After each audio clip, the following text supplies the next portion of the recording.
ओम नमो भगवते वासुदेवाय नमः। जय श्रीमन नारायण। दोस्तों आइए आज हम सुनते हैं कार्तिक मास महात्म्य का 23वां और 24वां अध्याय। प्रेम से बोलिए विष्णु भगवान की जय हो, कार्तिक माह के ठाकुर जी की जय हो।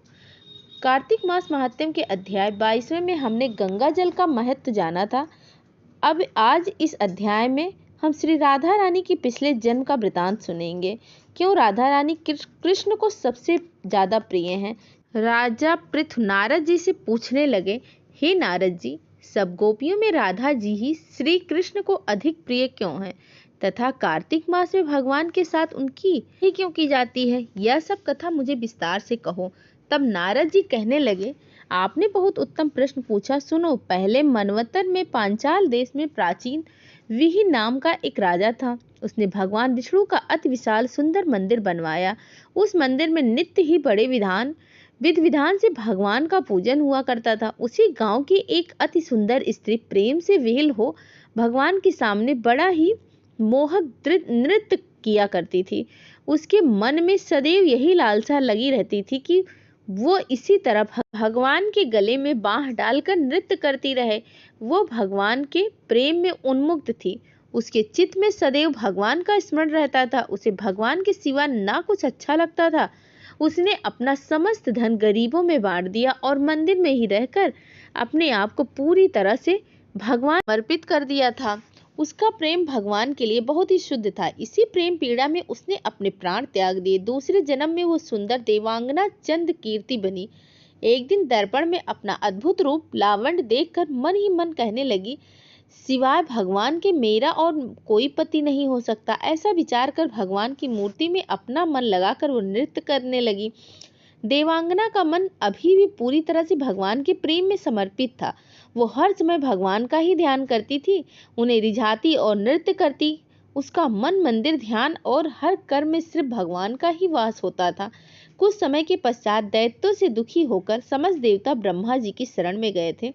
तब ब्रह्मा जी ने भगवान विष्णु के कृष्ण अवतार लेने का संपूर्ण वृतांत देवताओं को सुनाया और उनको आज्ञा दी कि देवता ग्वाल बाल और देवांगनाएं गोपियों के रूप में जन्म लेकर भगवान की सेवा करे। चंद्र कीर्ति जो देवांगना के रूप में ही थी, ब्रह्मा जी से प्रार्थना करके बोली, हे ब्रह्मा जी, आपको मेरे पूर्व जन्म का ज्ञान है। यह समय मेरे मनोरथ पूर्ण होने का है। कृपया आज्ञा दें जिससे मैं भगवान के साथ नृत्य कर सकूं। तब ब्रह्मा जी उसकी प्रार्थना और उसके भगवान के प्रति प्रेम से प्रसन्न होकर उसको वरदान देकर बोले कि तुम नंद गांव में वृषभान गोप के घर में राधा नाम से जन्म लेके सब गोपियों से अधिक भगवान के प्रिय होगी और भगवान तुमको अपने प्राणों से भी अधिक प्रिय समझेंगे तथा रातों उत्सव में तुम उनके साथ नृत्य करोगे। इस प्रकार तुम्हारा पूर्व मनोरथ पूर्ण सिद्ध हो जाएगा। नारद जी कहते हैं, सो ब्रह्मा जी के वचनों को सत्य करने के लिए देवांगना चंद्र कीर्ति के प्रेम अश्रु और उसकी मनोकामना पूर्ति के लिए भगवान ने श्री कृष्ण अवतार में राधा जी के साथ रासोत्सव में नृत्य किया और उनको प्राणों से अधिक प्रिय समझा। इसी के साथ हमारा कार्तिक मास अध्याय का 23वां अध्याय समाप्त हुआ। आइए अब सुनते हैं 24वां अध्याय। 24वां अध्याय भी सुनेंगे जिसमें भगवान विष्णु के पार्षद जय विजय के पूर्व जन्म का वृतांत है। बहुत ही मन भावक कथा है। प्रेम मन और भाव से सुने। प्रेम से बोलिए कार्तिक माह के ठाकुर जी की जय हो, विष्णु भगवान की जय हो। राजा पृथु नारद जी से बोले, हे नारद जी, मैं श्री राधा रानी के पिछले कर्मों का वृतांत सुनकर धन्य हो गया। अब आप कृपया कर मुझे भगवान विष्णु के पार्षद जय विजय के विषय में बताइए। उन्होंने क्या कर्म किए थे जो भगवान के पार्षद हुए? देव ऋषि नारद जी ने कहा, हे राजा पृथु, पूर्व काल में तृणबिंदु की कन्या देवभूति के गर्भ से महर्षि कर्दम की मात्र से 2 पुत्र उत्पन्न हुए। उनमें से बड़े का नाम जय और छोटे का नाम विजय हुआ। पीछे उसी देवभूति के गर्भ में योग धर्म के जानने वाले भगवान कपिल भी उत्पन्न हुए। जय और विजय सदा भगवान की भक्ति में तत्पर रहते थे। वे नित्य अष्टाक्षर मंत्र का जप और वैष्णव व्रतों का पालन करते थे। एक समय राजा मारुति ने उन दोनों को अपने यज्ञ में बुलवाया जहां ब्रह्मा बन गए और विजय आचार्य उन्होंने यज्ञ की संपूर्ण विधि पूर्ण की। यज्ञ के अंत में राजा मारुति ने उन दोनों को बहुत सा धन दिया। धन देकर दोनों भाई अपने आश्रम पे आ गए। वहां उस धन का विभाग करते समय दोनों में परस्पर लाख डांट पैदा हो गई। जय ने कहा इस धन को बराबर बांट लिया जाए।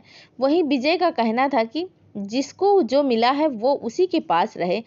तब जय ने क्रोध में आकर लोभी विजय को श्राप दे दिया, तुम ग्रहण करके देते नहीं हो, इसीलिए ग्रह अर्थात मगरमच्छ को जाओगे। जय के श्राप को सुनकर विजय ने भी श्राप दिया, तुम मद से भ्रांत होकर श्राप दिया है, इसीलिए तुम मतंग अर्थात हाथी की योनि में जाओगे। तत्पश्चात उन्होंने भगवान से श्राप निवृत्ति के लिए प्रार्थना की। श्री भगवान ने कहा, तुम मेरे भक्त हो, तुम्हारा वचन कभी असत्य नहीं होगा। तुम दोनों अपने ही दिए हुए इस सांपों को भोग कर फिर से मेरे धाम को प्राप्त हो गए। ऐसा कह के भगवान विष्णु अंतर्ध्यान हो गए। तदंतर वे दोनों गंड नदी के तट पर ग्रह और गज हो गए। इस योनि में भी उन्हें पूर्व जन्म का स्मरण बना रहा और वो भगवान विष्णु के व्रत में तत्पर रहे। किसी समय वो गजराज कार्तिक मास में स्नान के लिए गंडकी नदी में गया तो उस समय ग्रह ने श्राप के हेतु को स्मरण करते हुए उस गज को पकड़ लिया।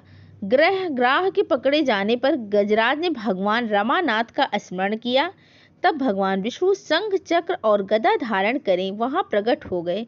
उन्होंने चक्र चलाकर ग्रह और गजराज का उद्धार किया और उन्हें अपना ही जैसा रूप देकर बैकुंठ धाम को ले गए।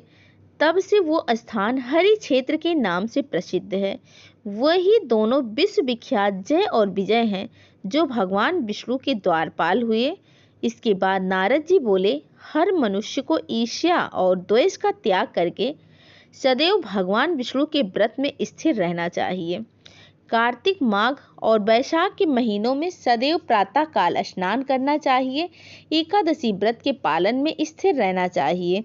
तुलसी के बगीचे की रक्षा करनी चाहिए। ऐसा करने से मनुष्य शरीर का अंत होने पर भगवान विष्णु के परम पद को प्राप्त हो जाता है। इस प्राचीन इतिहास को जो सुनता है और सुनाता है वो जगत गुरु भगवान की कृपा से उनका सानिध्य प्राप्त करने वाला उत्तम गति को प्राप्त हो जाता है। इसी के साथ कार्तिक मास महात्म्य के 24वां अध्याय यहीं पर समाप्त होता है। प्रेम से बोलिए विष्णु भगवान की जय हो। कार्तिक माह के ठाकुर जी की जय हो। जय श्री कृष्णा। राधे राधे। हर हर महादेव। ओम नमो भगवते वासुदेवाय नमः। जय श्रीमन नारायण। धन्यवाद।